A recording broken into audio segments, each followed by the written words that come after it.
কে না চায় মহান আল্লাহর কাছে তার দোয়াটি কবুল হোক। একজন মুমিন মুসলিমের জীবনের মহান প্রভুর দরবারে দোয়া প্রার্থনা এবং আকুতি রোনাজারি অতি গুরুত্বপূর্ণ একটি বিষয়। কত সময় তো আমরা মহান প্রভুকে ডাকি, কিন্তু আমরা কি জানি যে ঠিক কখন কখন একজন মুমিনের কোনো দোয়া কোনো প্রার্থনায় আল্লাহ তাআলা ফিরিয়ে দেন না। হাদিসে পাকের উল্লেখিত 5টি সোনালী সময় যখন আসমানের দুয়ার প্রত্যেকটি বান্দার জন্য খুলে দেওয়া হয়, শুধুমাত্র পেশাদার ব্যভিচারিণী এবং ব্যবসায়ীদের কাছ থেকে চাঁদাবাজি করার লোক ব্যতীত। কোনো মুমিনের দোয়া তখন ব্যর্থ হয় না। আল্লাহু আকবার। আল্লাহ তাআলা বান্দাকে তার নিকট দোয়া প্রার্থনা করার তাগিদ দিয়েছেন। হাদিসে এসেছে, যে ব্যক্তি আল্লাহ তাআলার নিকট কোনো কিছু চায় না, ওই ব্যক্তির ওপর আল্লাহ তাআলা রাগান্বিত হন। দৈনন্দিন জীবনে দোয়া কবুলের 5টি সোনালী সময় রয়েছে, যে সময়গুলোতে আসমানের দরজাসমূহ পুরোপুরি উন্মুক্ত করে দেওয়া হয়। জোহরের পূর্ব মুহূর্তে রাসূল সাল্লাল্লাহু আলাইহি ওয়াসাল্লাম বলেছেন, নিশ্চয়ই আসমানের দুয়ার সমূহ খুলে দেওয়া হয় সূর্য মধ্যকাশ থেকে পশ্চিমা আকাশের দিকে হেলে পড়ার সময়। এরপর জোহরের সালাত পর্যন্ত আর বন্ধ হয় না। আমি চাই সে সময় আমরা কোনো ভালো কাজ উপরে উঠুক। সহিহুল জামি 1532।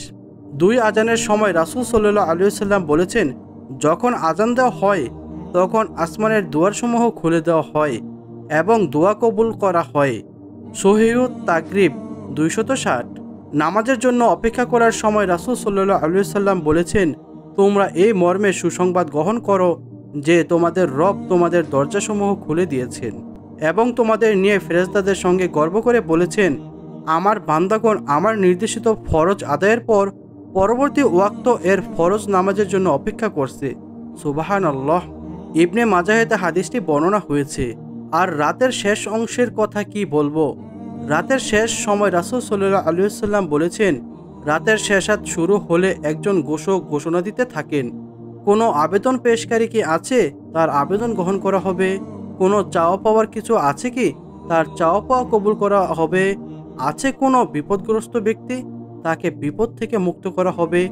ওই সময় পেশাদার ব্যভিচারিণী ব্যতীত মুসলিমের দোয়াই বিফল যায় না। আমরা কোনো ভাই যেন রাতের দোয়া থেকে বঞ্চিত না হই। আল্লাহ পাক আমাকেও যেন শেষ রাতের দোয়া থেকে বঞ্চিত না করেন। আর এ সময় তাসবিহ পাঠের সময় আল্লাহু আকবার কাবীরা আলহামদুলিল্লাহি কাসীরা ওয়া সুবহানাল্লাহি বুকরাতু ওয়াল আসীলা। এই তাসবিহ পাঠের সময় আসমানের দুয়ার খুলে দেওয়া হয়। একদিন আমরা প্রিয় নবী সাল্লাল্লাহু আলাইহি ওয়াসাল্লামের সঙ্গে নামাজ পড়ছিলাম। ওই সময় লোকদের মধ্য থেকে একজন বলে উঠল, আল্লাহু আকবার কাবীরা আলহামদুলিল্লাহি কাসীরা ওয়া সুবহানাল্লাহি বুকরাতু ওয়াল আসীলা। অর্থাৎ অনেক মহান, অতি মহান আল্লাহ তাআলার জন্য অনেক অনেক প্রশংসা এবং সকাল সন্ধ্যা আমি আল্লাহ তাআলার পবিত্রতা বর্ণনা করছি। সুবহানাল্লাহ। কত বড় গুণগাহী একটি দোয়া। রাসূলুল্লাহ সাল্লাল্লাহু আলাইহি ওয়াসাল্লাম নামাজ শেষ করে বললেন, এই কথাগুলোর তাসবিহগুলো কে বলেছে? উপস্থিত লোকদের মধ্যে একজন বলল, হে আল্লাহর রাসূল, আমি বলেছি।